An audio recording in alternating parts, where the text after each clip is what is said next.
Good morning. This is the second discussion video that we've done for this course, and this week we are to go into the JSTOR database, find some sources that apply to something that we may be interested in writing our dissertation about. So I'll continue along the vein of baseball history, which is where we were at last week. It's also something I've written some papers about in the last couple of years in this program. So I'm not 100% sure if that's where I'm going with the dissertation process, but for now, it seems like the right way to go. So for this week, I'm talking about the role of baseball in American society when it comes to culture, society, and U.S. history altogether. So I want to cover four aspects of that are covered by the sources that I used this week. First one is culture. Briley, in his journal article, Baseball and American Cultural Values, discusses the impact of baseball on American immigrants, especially when it came to Americanization of immigrants. So especially when you looked at the late 19th through about the mid 20th century or so, big waves of immigration coming in from Europe and then also from Latin America too.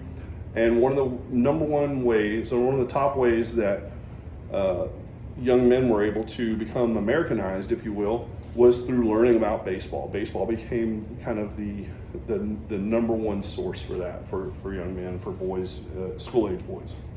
Number two, we talked about baseball's role in society. So in baseball society, race relations.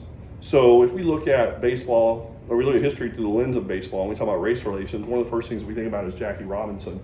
And Regalado, in a journal article called Baseball and Beyond, discusses this issue and talks about, he touches on the Negro Leagues, and then of course the integration of baseball in the 1940s with Jackie Robinson breaking the color line there after World War II. So that's another piece of baseball history that can be covered in this research. The third piece is pop culture.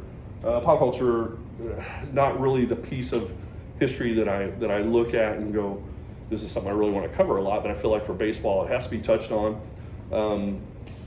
Rossi wrote a journal article called Baseball and American History, and in this he touched on the pop culture piece. And in that piece, you're looking at figures that are kind of larger than life when it comes to baseball. At the turn of the century, the early 1900s, you had Ty Cobb. Ty Cobb, in the first couple of decades of the 20th century, revolutionized the game of baseball, which had been in place for several decades at that point.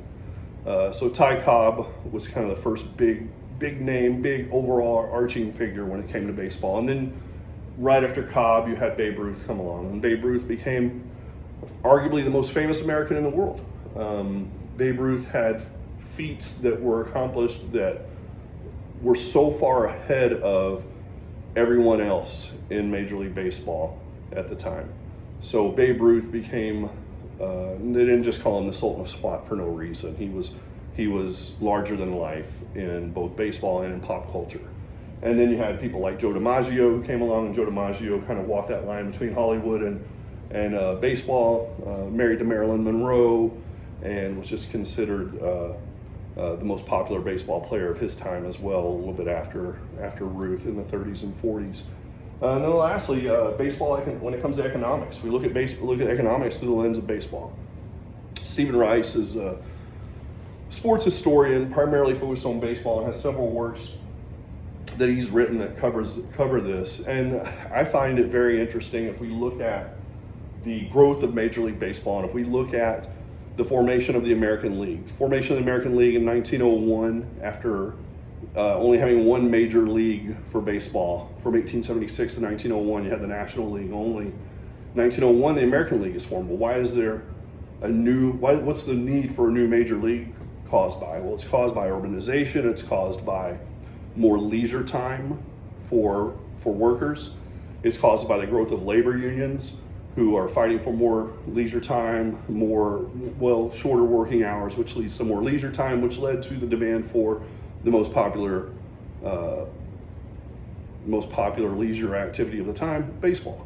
So the formation of the American League was an economic issue that can be studied through the lens of baseball history. Thank you.